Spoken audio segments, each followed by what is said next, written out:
Is it serious? And that's the one I want to discuss. Is existence serious? Like you say, doctor, after he's looked at your X-ray picture, is it serious? What does that mean? Means, am I in danger of not continuing to survive? But the basis of it all is this, then. If we say, you must survive, or I must survive, life is earnest, and I've got to go on, then your life is a drag and not a game. Now, it's my contention and my personal opinion, this is my basic metaphysical axiom, shall we put it that way, that existence, the physical universe, is basically playful. There is no necessity for it whatsoever. It isn't going anywhere. That is to say, it doesn't have some destination that it ought to arrive at. But that it is best understood by analogy with music. Because music, as an art form, is essentially playful. We say you play the piano. You don't work the piano. Why? Music differs from, say, travel. When you travel, you are trying to get somewhere. And of course, we, because being a very compulsive and purposive culture, are busy getting everywhere faster and faster and faster till we eliminate the distance between places. I mean, with the modern jet travel, you can arrive almost instantaneously. And what happens as a result of that is that the two ends of your journey become the same place. So you eliminate the distance and you eliminate the journey. Because the fun of the journey is to travel, not to obliterate traveling. So then, in music, though, one doesn't make the end of a composition the point of the composition. If that were so, the best conductors would be those who played fastest. And there would be composers who wrote only finales. People go to a concert just to hear one crashing chord, because that's the end.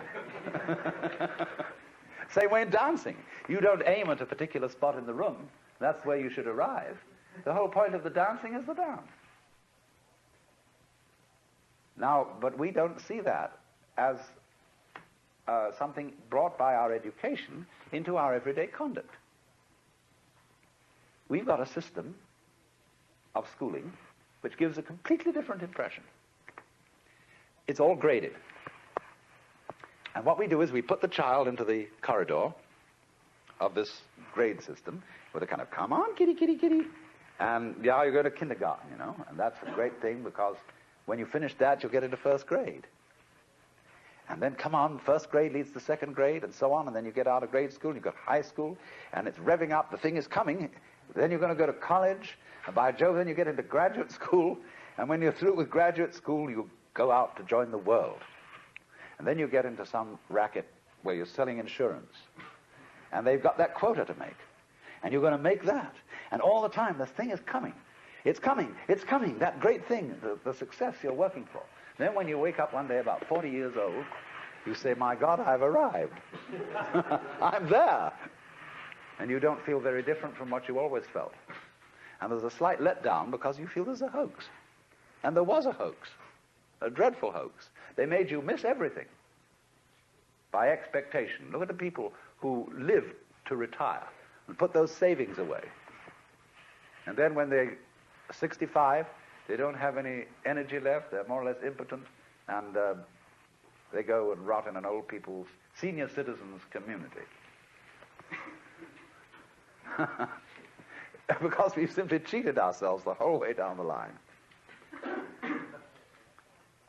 We thought of life by analogy with a journey. with a pilgrimage, which had a serious purpose at the end, and the thing was to get to that end, success or whatever it is, or maybe heaven after you're dead. But we missed the point the whole way along. It was a musical thing, and you were supposed to sing or to dance while the music was being played.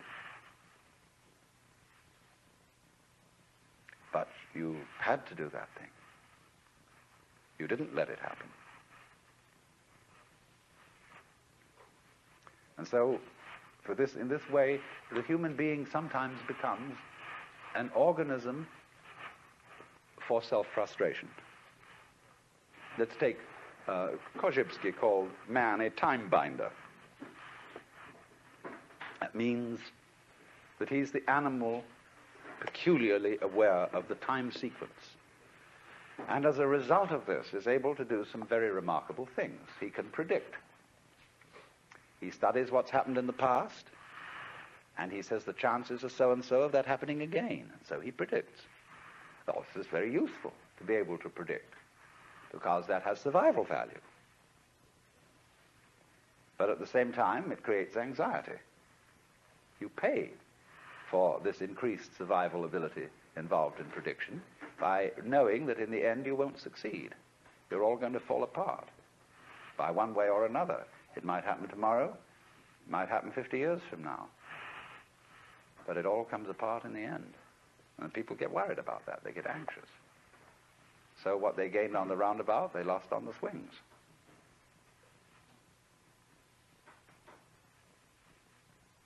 So then,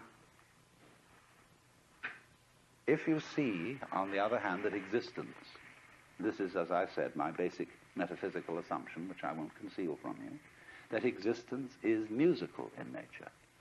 That is to say that it is not serious. It is the play of all kinds of patterns. We can look upon different creatures as we look at different games, as we look at chess, checkers, backgammon, tennis. There's the tree game, the beetle game, the grass game. Or you can look at them as you look at different styles of music, mazurkas, waltzes, sonata, etc., all down the line. There are all these different things doing their stuff. And they're going to hoo-ji-doo-di-doo, you know, in different rhythms. And we're doing that. If you were in a flying saucer from Mars or somewhere, and you came and looked, try and make out what was living on this world, from about 10,000 feet at night or early morning, you would see these great ganglia with tentacles going out all over the place. And early in the morning, you see little blobs of luminous particles going into the middle of them. See? And then in the late afternoon or early evening, it would spit them all out again. And they'd say, well, this thing breathes. And it does it in a special rhythm. It goes in and out, in and out, in and out once every 24 hours. But then it rests a day and doesn't spit so much. It spits in a different way. That's a kind of irregularity, and then it starts spitting all over again the same way. Well, I say that's very interesting. That's this kind of thing we have. See? This is something that goes this way. You see? Just like music goes. Did you ever see a lady go this way, go that way? That's what it does. And when people, when you think a bit what people really want to do with their time, what do they do when they're not being pushed around and somebody's telling them what to do? They like to go. They like to make rhythms. They listen to music, they dance, or they sing, or they do something of a rhythmic nature, playing cards, or bowling, or raising their elbows. Everybody wants to spend their time swinging. And that's the nature of this whole thing we're in, you see. It likes to swing. That's why it does it.